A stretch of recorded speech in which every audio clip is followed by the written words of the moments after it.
बिस्मिल्लाहिर्रहमानिर्रहीम। अस्सलाम वालेकुम स्टूडेंट्स, मैं हूं हसन फरीद, आपका फिजिक्स टीचर। आज हमारे पास बहुत इंपॉर्टेंट लॉन्ग क्वेश्चन है डिस्कस करने को, और उस लॉन्ग क्वेश्चन का नाम है जी law of conservation of linear momentum. तो आइए स्टार्ट करते हैं स्टूडेंट्स आज का लेक्चर। स्टूडेंट्स, आज का लेक्चर है हमारे पास law of conservation of momentum. लेकिन जब मैं मोमेंटम की बात करूंगा तो मेरा मतलब होगा लीनियर मोमेंटम। ये बात इसलिए बता रहा हूं क्योंकि हमारे पास और भी किस्म के मोमेंटम्स होते हैं। मिसाल के तौर पर जब हम चैप्टर नंबर 5 पढ़ेंगे तो उसमें हम डिस्कस करेंगे घूमती हुई चीजों के पास भी मोमेंटम होता है। उसे मैं लीनियर मोमेंटम नहीं कह सकता क्योंकि वो रोटेट कर रही है बॉडीज, तो मैं कहूंगा उनके पास एंगुलर मोमेंटम है। बहरहाल आज का जो हमारा टॉपिक है वो लीनियर मोमेंटम से रिलेटेड है। नाउ स्टूडेंट्स, ये लीनियर मोमेंटम का लॉ जो है ये कैसे आया, इसके पीछे क्या थॉट थी? स्टूडेंट्स, ये आपके सामने एक इंस्ट्रूमेंट है जिसे हम बोलते हैं न्यूटन्स क्रेडल। न्यूटन क्रेडल में अगर आप देखें, आप एक बॉल को पीछे लेकर जाकर छोड़ें तो आप देखेंगे कि वो जब हिट करेगी तो आगे भी एक ही बॉल जाएगी उसी हाइट तक। और अगर आप इसी तरह से दो बॉल्स जो हैं उनको इस तरह से हिट करें तो हमारे पास दो बॉल्स आगे जाएंगी। यानी कि हम कह सकते हैं कि यार ये जो कोलिजन हो रहे हैं ये रैंडम नहीं है, ये बगैर किसी कानून के, बगैर किसी लॉ के नहीं हो सकते, बल्कि लग ऐसे रहा है जैसे इनके पीछे कोई प्रॉपर रीजन है, कोई प्रॉपर लॉजिक है। वो लॉजिक जब चीजें टकराती हैं, वो कानून जब चीजें टकराती हैं तो वो किन कानून पर अमल करते हैं, किन लॉज को फॉलो करते हैं, क्योंकि रैंडम तो नहीं है। रैंडम होता तो क्या होता कि एक बॉल टकराए तो कभी दो आगे चली जाए, कभी तीन आगे चली जाए। लेकिन हम देखते हैं जब भी एक बॉल आती है तो एक बॉल आगे जाती है, जब दो बॉल्स आती हैं तो दो बॉल्स आगे जाती हैं। इसका मतलब ये हुआ कि यहाँ पर कोई प्रॉपर लॉ है। तो जब हमने इन्वेस्टिगेट किया तो पता चला कि ये law of conservation of linear momentum है। तो आइए स्टूडेंट्स देखते हैं ये law of conservation of linear momentum actually में है क्या। स्टूडेंट, इस लॉ को पढ़ने से पहले आपको दो बातें बताऊंगा। पहली चीज जो बड़ी इंपॉर्टेंट है वो ये है कि हम एक सिस्टम इमेजिन करेंगे, जैसे मैंने आप लोगों के सामने बताया, मैं भी बताता हूं, इन डायग्राम्स को एक्सप्लेन करता हूं। लेकिन आप देख रहे हैं कि यहाँ पर आपको दो बॉल्स नजर आ रही हैं। याद रखिएगा, अगर आप law of conservation of momentum को पढ़ना चाहते हैं तो आपको एक बड़ी ही कंट्रोल्ड सिचुएशन में उसको पढ़ना होगा। यानी कि अगर मैं ये कहूं कि हमें एक ऐसा सिस्टम बनाना होगा जिसमें बाहर से किसी किस्म की फोर्स ना लग रही हो, तभी हम सिस्टम को प्रॉपरली पढ़ पाएंगे, स्टडी कर सकेंगे। इसका मतलब हमें एक ऐसा सिस्टम चाहिए जिसमें बाहर से कोई फोर्स ना लग रही हो। स्टूडेंट्स, ऐसे सिस्टम को क्या कहते हैं? ऐसे सिस्टम को कहते हैं आइसोलेटेड सिस्टम। तो हमने एक आइसोलेटेड सिस्टम इमेजिन किया। तो what is an isolated system? In which no external force acts on the system। बाहर से किसी किस्म की कोई फोर्स ना लग रही हो। मिसाल के तौर पर अगर मैं ये एक कंटेनर लूं गैसेस का, अब क्योंकि ये कंटेनर क्लोज है तो इस गैसेस पर बाहर से किसी किस्म की कोई एक्सटर्नल फोर्स नहीं लग सकती। तो फिर ये जो टकराएंगे, जो भी चेंजेस आएंगी वो विद इन द सिस्टम होंगी, उसी सिस्टम के अंदर से होंगी। बाहर से कोई फैक्टर इस सिस्टम को डिस्टर्ब नहीं कर रहा। तो स्टूडेंट्स, ये एक आइसोलेटेड सिस्टम की एग्जांपल है। तो ये एग्जांपल भी मैं लिख देता हूं कि क्लोज कंटेनर ऑफ गैस। अब आइसोलेटेड सिस्टम तो हम लोगों ने इमेजिन कर लिया। उस आइसोलेटेड सिस्टम के अंदर मजीद हमने क्या चीजें इमेजिन करनी है वो भी हम देख लेते हैं। स्टूडेंट्स, इसको मैं कहूंगा एक्सप्लेनेशन। आपको मालूम है जब भी मैं एक्सप्लेनेशन की बात करता हूं तो यूजुअली उसमें जो पहला पैराग्राफ होता है आपके आर्टिकल का, जिसमें उसने पूरी सिचुएशन को एक्सप्लेन किया था, वो आपने लिखना है।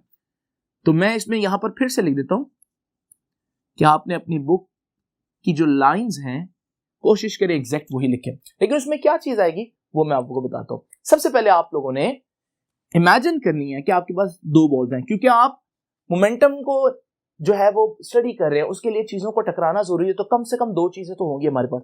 तो हमने क्या किया, हमने कंसीडर किया कि हमारे पास क्या है, two smooth but hard balls. अब ये स्मूथ और हार्ड, ये दो वर्ड्स हैं, क्यों डिस्कस किए?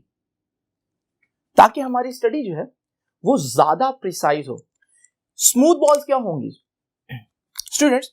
अगर आप देखें, ये मेरे पास एक स्मूथ बॉल नहीं है, क्योंकि इसकी जो हमारे पास बाउंड्री है, आप देख रहे हैं कहीं ऊपर है कहीं नीचे।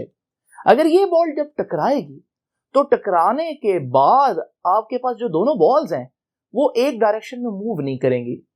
पढ़ा इस सिस्टम को भी जा सकता है, लेकिन हम सिंपल सिचुएशन डिस्कस कर रहे हैं, तो हम क्या करेंगे, हम स्मूथ बॉल्स लेकर आएंगे। स्मूथ बॉल्स में खास बात क्या होगी, जब ये टकराएंगी, क्योंकि बिल्कुल स्मूथ है, इनकी ज्योमेट्री बिल्कुल स्मूथ है, तो टकराने के बाद आप देखेंगे एक स्ट्रेट लाइन में मूव करेंगे। तो इन पर law of conservation of momentum की स्टडी थोड़ी सी आसान है। दूसरा वर्ड क्या है जी? दूसरा वर्ड है हार्ड बॉल्स। आपको याद है स्टूडेंट्स, हमने डिस्कस करना था आइसोलेटेड सिस्टम। आइसोलेटेड सिस्टम क्या होता है? जिसमें बाहर से कोई चीज अंदर ना आए, फोर्स आई मीन। लेकिन आइसोलेटेड सिस्टम वो भी होता है जिसमें अंदर से कोई चीज बाहर ना जाए। मिसाल देता हूं, ये देखिए स्टूडेंट, ये मेरे पास अगर एक स्टील बॉल हो और उसके सामने एक ऐसी बॉल हो जो हार्ड नहीं है, अगर ये टकराएगी तो आपको मालूम है टकराने के बाद ये उस बॉल का स्ट्रक्चर डिफॉर्म कर देगी, उसका स्ट्रक्चर चेंज कर देगी। स्टूडेंट, ऐसा करने के लिए एनर्जी यूज होती है, और वो जो एनर्जी है वो हीट बनकर रिलीज हो जाती है। यानी आपके सिस्टम से कुछ एनर्जी निकल गई। जब आपकी सिस्टम से कुछ एनर्जी निकल गई, आपका सिस्टम तो आइसोलेटेड नहीं रहा, क्योंकि हम तो डिस्कस करना चाह रहे हैं सिस्टम को सिर्फ उस सिचुएशन में जब उसके अंदर से चेंजेस आए और सारी की सारी एनर्जी उस सिस्टम के अंदर मौजूद रहे। इसलिए हम कैसी बॉल्स लेंगे? Hard balls. जैसे दो स्टील की बॉल्स होंगे, जब ये टकराएंगी तो टकराने के बाद ये डिफॉर्म नहीं होंगी, क्योंकि ये बहुत सख्त है, हार्ड है। तो इस सूरत में हम देखेंगे कि हमारा जो सिस्टम है वो आइसोलेटेड रहेगा। नाउ स्टूडेंट्स, उसके बाद आप क्या करेंगे? ये देखिए, अब आप लोगों ने ये सिस्टम ले लिया, हमने दो बॉल्स ले ली, और आप ये सारी बातें लिखेंगे जो अब मैं नहीं लिख रहा। और आपने क्या लिखना है इसमें जी? आपने लिखना है कि consider to ball M1 and M2। ये दो बॉल्स इमेजिन करें, एक का मैस M1 है और एक का मैस M2 है।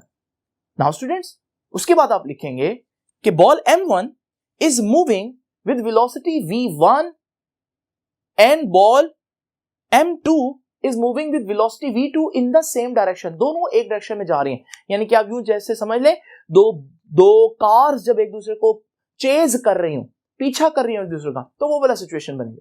और यहां पर मैं इमेजिन करूंगा कि ये जो वेलोसिटी है V1, इसको भी वेक्टर, और ये जो वेलोसिटी है V2, इसको भी वेक्टर ही कंसीडर करूंगा। याद रखिएगा स्टूडेंट्स, ये जो हमारे पास V1 वेलोसिटी है, ये V2 की वेलोसिटी से ज्यादा होनी चाहिए। अगर इसकी स्पीड ज्यादा होगी तभी जाकर हिट करेगा ना। अगर अगली गाड़ी की स्पीड ज्यादा हो, पिछली की कम हो, तो वो तो कोलिजन करेंगे ही नहीं। इसलिए पिछली की स्पीड ज्यादा होना जरूरी है। इसलिए मैं कह रहा हूं कि इसकी स्पीड ज्यादा हो इससे। ये अभी तक कोलाइड नहीं किए, इसलिए मैं कह रहा हूं this case is before collision. तो आप कुछ लाइंस लिख देंगे बिफोर कोलिजन के बारे में जो मैंने आपको बताया। उसके बाद स्टूडेंट्स, अब आप देखेंगे दोनों बॉल जिस लम्हे टकराएंगे, इसे बोलेंगे एट कोलिजन। जिस लम्हे वो टकराएंगी, तो आपको मालूम है कि न्यूटन का थर्ड लॉ कहता है कि जब जो दो चीजें कांटेक्ट में आए, टकराएं, तो फिर एक फोर्स अगर दूसरे पर एक्शन लगाए, एक बॉल अगर दूसरे पर एक्शन लगाए, तो दूसरी बॉल पहले पर रिएक्शन भी करेगी। तो हम यहां पर देख रहे हैं दो फोर्सेस। M1 ने M2 पर जो फोर्स इधर को उसको जो धक्का दिया, इसे हम बोलते हैं कि this is our action F। और उसके नतीजे में M2 ने M1 को वापस भी एक धक्का दिया, इसे हम बोलते हैं कि ये है उसका रिएक्शन। और स्टूडेंट्स, आपको बता दूं, आगे भी बताऊंगा वैसे, कि एक्शन और रिएक्शन आपस में मैग्नीट्यूड वाइज बराबर होते हैं और डायरेक्शन में एक दूसरे के बिल्कुल ऑपोजिट होते हैं। न्यूटन का थर्ड लॉ। ये है कोलिजन होते वक्त की स्टेट। नाउ स्टूडेंट, जब कोलाइड करेंगे वेलोसिटीज तो चेंज हो जाएंगी। पहले इसकी वेलोसिटी थी V1, अब इसकी कोलिजन के बाद आफ्टर कोलिजन इसकी वेलोसिटी होगी V1 डैश। ये डैश, डैश का मतलब है आफ्टर कोलिजन। और इसकी वेलोसिटी थी V2, अब इसकी वेलोसिटी होगी v2 डैश। अब हम जरा देखते हैं ये कोलिजन जो है इसमें क्या खास बात है और ये किस असूल या किन लॉज को फॉलो करते हुए ये कोलिजन हुआ है। तो स्टूडेंट्स ये सारी बातें आपने देखनी है। सबसे पहले आप बताएंगे सिस्टम में क्या है, उसके बाद आप बताएंगे टकराने से पहले की क्या सिचुएशन है, फिर आप बताएंगे टकराते हुए क्या हुआ एक्शन और रिएक्शन, और फिर आप बताएंगे टकराने के बाद वेलोसिटीज v1 डैश और v2 डैश होगी। तो ये आपका एक्सप्लेनेशन का पैराग्राफ बन जाएगा। अब हम डिस्कस करेंगे इसकी mathematical derivation.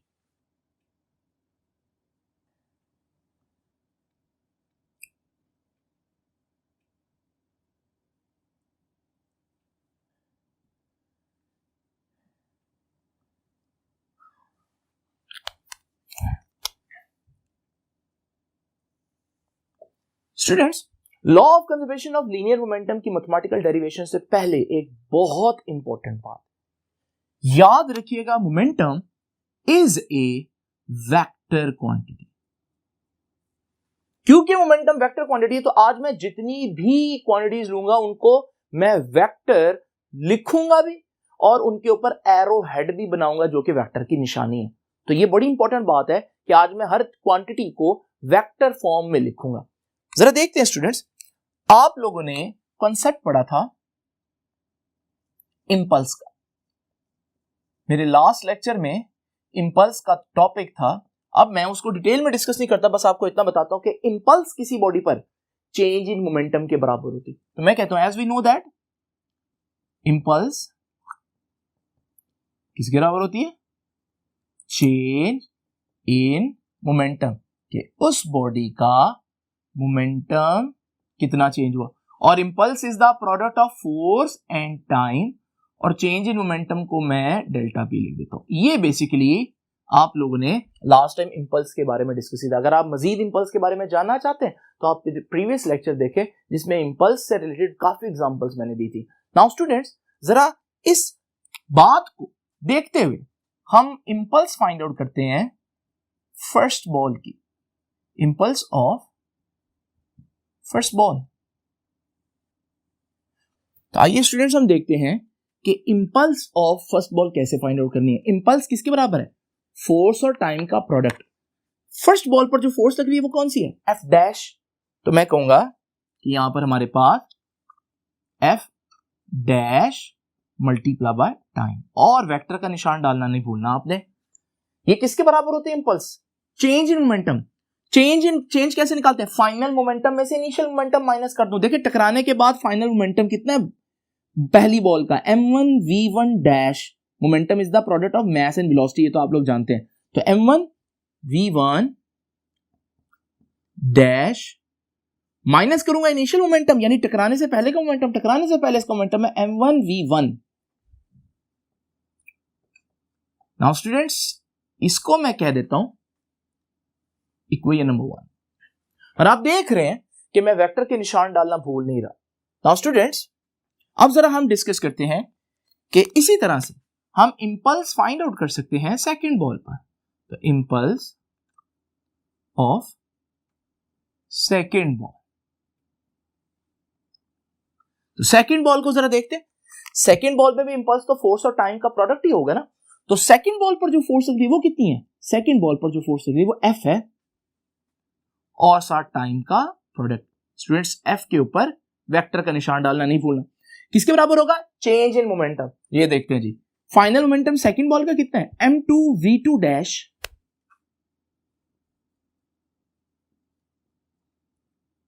Minus initial momentum कितना है, m2 v2 टकराने से पहले। नाउ स्टूडेंट्स, इसे मैं कहता हूं इक्वेशन नंबर 2। अब हमने दोनों बॉल्स के इंपल्सेस फाइंड आउट कर लिए। अब मैं क्या करूंगा स्टूडेंट्स, मैं इन दोनों इक्वेशंस को ऐड कर दूंगा। तो मैं लिखता हूं कि by adding equation 1 and equation 2। Equations कैसे ऐड की जाती हैं, जब दो इक्वेशंस को ऐड करें, लेफ्ट हैंड साइड में ऐड की जाती है और राइट हैंड साइड में ऐड की जाती है। Simple is that. तो हम क्या करेंगे, ये इसकी लेफ्ट हैंड साइड है, ये इसकी लेफ्ट हैंड साइड है, तो दोनों को ऐड करेंगे स्टूडेंट्स। पहले मैं इसकी लेफ्ट हैंड साइड लिख रहा हूं, F dash multiply by T plus इसकी left hand side F multiply by T. Students कोई गलती नजर आ रही है उसमें? हाँ जी, वेक्टर का निशान नहीं डाला मैंने।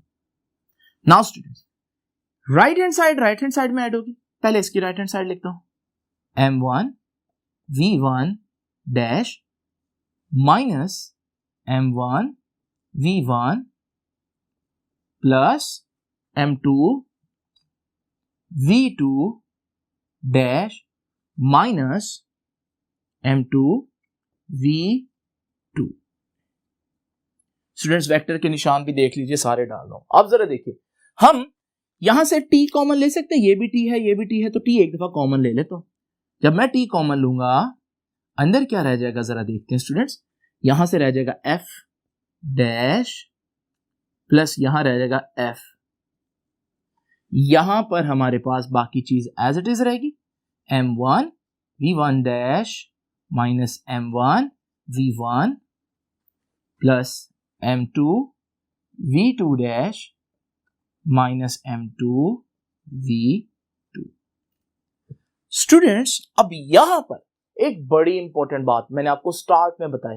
मैंने आपको बोला कि याद है ये एक्शन और ये रिएक्शन है, और न्यूटन का थर्ड लॉ क्या कहता है कि action and reactions are always equal but opposite in direction. तो मैं इसी बात का रेफरेंस दूंगा कि as F and F dash क्या है, ये आर एक्शन एंड रिएक्शन। और एक्शन और रिएक्शन क्या होते हैं न्यूटन के accordingly, according to Newton's third law. क्या कहता है न्यूटन का third law? Action and reaction are equal but opposite in direction. But opposite in direction. Now students, यहां से मैं मैथमेटिकली कह सकता हूं कि एक्शन और रिएक्शन आपस में बराबर है, यानी F और F डैश आपस में बराबर है, लेकिन डायरेक्शन ऑपोजिट है, तो फिर यहां पर नेगेटिव साइन भी आ जाएगा। तो ये है हमारे पास न्यूटन का थर्ड। स्टूडेंट्स अगर दो चीजें बराबर हो बट ऑपोजिट डायरेक्शन में, तो जब मैं उनको ऐड करूंगा तो इनका तो आंसर 0 नहीं आ जाएगा। तो मैं लिखता हूं कि हैंस, यहां से मैं कह सकता हूं कि f डैश और f का जो सम है वो 0 आ जाएगा। अगर मैं थोड़ा सा केयरफुली बोलूं तो 0 नहीं कह सकता, नल वेक्टर कहूंगा, क्योंकि दो वेक्टर्स का जो सम आता है वो 0 आ ही नहीं सकता, क्योंकि 0 स्केलर है, तो वो भी एक वेक्टर आएगा जिसे हम नल वेक्टर कहते हैं। तो ये जो नल वेक्टर है ये मैं इसकी जगह पुट करूंगा तो पूरी राइट हैंड साइड जो है वो 0 हो जाएगी मल्टीप्लाई होकर। तो यहां पर हमारे पास आ गया 0। यहां क्या रह गया जी m1 v1 dash minus m1 v1 plus m2 v2 dash minus m2 v2। Now students एक काम करते हैं, हम नेगेटिव टर्म एक तरफ ले जाते हैं ताकि वो भी पॉजिटिव हो जाए। ये देखिए माइनस m1 v1 उधर जाकर plus m1 v1, minus m2 v2 भी उधर जाकर लेफ्ट साइड पर प्लस m2 v2। ये दोनों चले गए, ये रह गई वापस इसी जगह पर m1 v1 डैश, और ये भी यहां रह गई m2 v2 डैश। स्टूडेंट्स ये बहुत इंपॉर्टेंट इक्वेशन है, और अभी मैं इस इक्वेशन को आपको बताता हूं कि इसको पढ़ना कैसे। ये देखिए 4 टर्म्स नजर आ रही हैं, 2 लेफ्ट साइड पर 2 राइट साइड पर। लेफ्ट साइड पर जो दोनों टर्म्स है अगर आप गौर करें तो उनमें डैश नहीं है, जबकि राइट साइड पर जो दोनों टर्म्स हैं उनमें डैश है, और डैश किसकी निशानी है स्टूडेंट्स? आफ्टर कोलिजन, और डैश के बगैर वाली टर्म्स बिफोर कोलिजन। यानी कि ये तो टकराने से पहले की सिचुएशन बता रहा है और ये टकराने के बाद की सिचुएशन। M1V1, M1 तो पहली बॉल थी, तो ये क्या हुआ फिर? ये पहली बॉल का मोमेंटम हुआ, और वो भी कब? टकराने से पहले। ये क्या हुआ स्टूडेंट्स? M2 दूसरी बॉल, और डैश भी नहीं है, ये दूसरी बॉल का मोमेंटम हो टकराने से पहले। पहली बॉल का मोमेंटम टकराने से पहले, दूसरी बॉल का मोमेंटम टकराने से पहले, तो मैं कहूंगा ये तो पूरे सिस्टम का मोमेंटम हुआ टकराने से पहले। तो इसका मतलब हम कह सकते हैं कि लेफ्ट साइड पर जो चीज लिखी है एक्चुअली में वो क्या है? This is total linear momentum before collision. टकराने से पहले टोटल लीनियर मोमेंटम, दोनों बॉल्स का लीनियर मोमेंटम या पूरे सिस्टम का लीनियर मोमेंटम, क्योंकि हमारे पूरे सिस्टम में दो बॉल्स ही तो थी। नाउ स्टूडेंट्स जरा राइट हैंड साइड को ट्रांसलेट करते हैं। M1 पहली बॉल, लेकिन डैश आ रहा है, इसका मतलब क्या है कि मैं टकराने के बाद की बात कर रहा हूं। तो फिर ये क्या हुआ? ये मोमेंटम ऑफ फर्स्ट बॉल हुआ आफ्टर कोलिजन, और ये क्या हुआ फिर? Momentum of second ball after collision. और फिर ये राइट हैंड साइड पूरी की पूरी क्या है? कि टोटल मोमेंटम आफ्टर कोलिजन। तो total linear momentum after collision.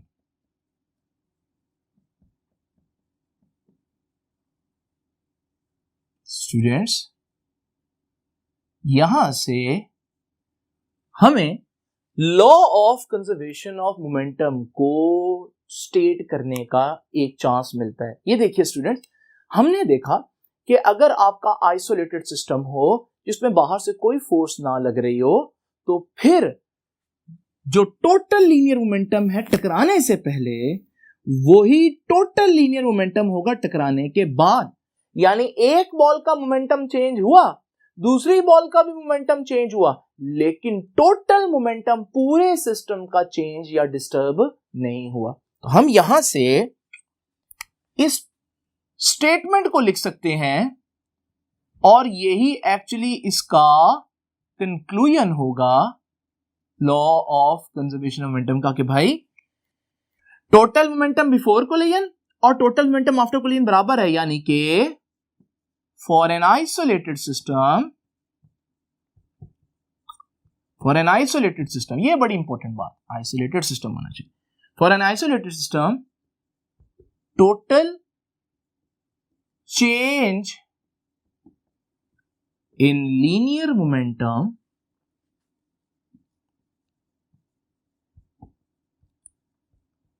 Is 0। याद रखिएगा कि पूरे सिस्टम को अगर हम देखें, कुल मिलाकर, एक बॉल को नहीं, एक ऑब्जेक्ट को नहीं, पूरे सिस्टम को देखें, तो हम देखेंगे कि उसमें कोई मोमेंटम चेंज नहीं हुआ पूरे सिस्टम का। लेकिन आप देख रहे हैं स्टूडेंट्स कि जो पहली बॉल है, लेकिन आप देख रहे हैं स्टूडेंट्स जो हमारे पास दूसरी बॉल थी, इसको तो पीछे से एक धक्का लगा था, इसको तो स्पीड बढ़ गई थी। स्पीड बढ़ने का मतलब इसका मोमेंटम बढ़ गया था। तो फिर टोटल मोमेंटम कैसे कांस्टेंट रह सकता है स्टूडेंट? एक ही सूरत में, जब अगर इसका मोमेंटम आगे को बढ़ा है तो इसकी स्पीड कम हो, यानी कि इसका मोमेंटम फिर कम होगा। तो यानी कि हमें पता चला कि जिस तरह से एक्शन और रिएक्शन होते हैं, यानी आगे को एक धक्का पड़ता है तो पीछे को भी एक फोर्स लगती है, इसी तरह से अगर आप आगे को एक मोमेंटम जनरेट करेंगे तो पीछे को भी एक मोमेंटम जनरेट होगा। अगर हम एग्जांपल लें एक गन की, तो जब आप गन को फायर करते हैं तो गन को फायर करेंगे, बुलेट आगे को एक फॉरवर्ड मोमेंटम लेगी ना, लेकिन हमें मालूम है कि अगर ये नया मोमेंटम जनरेट हुआ है तो इसको कैंसिल करने के लिए पीछे को बैकवर्ड भी कोई मोमेंटम होगा, ताकि टोटल मोमेंटम कांस्टेंट रहे, टोटल मोमेंटम चेंज ना हो। तो फिर हम देखेंगे कि हमारे पास जब फायर करते हैं तो जो गन होती है उसको एक बैकवर्ड थ्रस्ट, एक पीछे को एक धक्का लगता है और वो अच्छा खासा स्ट्रांग होता है। तो ये सारी बातें हमें किस तरह से पता चली? ये law of conservation of linear momentum से पता चली। याद रखिएगा स्टूडेंट्स, एक दफा फिर बता दूं कि अगर आप law of conservation of momentum को होल्ड करते देखना चाहते हैं तो आपको मोमेंटम को एज ए वेक्टर ट्रीट करना पड़ेगा, अदरवाइज आपके लिए बहुत सी प्रॉब्लम हो सकती है। स्टूडेंट्स, ये था आज का लेक्चर। आई होप कि आपको अच्छी तरह से अंडरस्टैंड हो गया होगा। आपसे मुलाकात होगी नेक्स्ट लेक्चर में, तब तक के लिए अल्लाह हाफिज।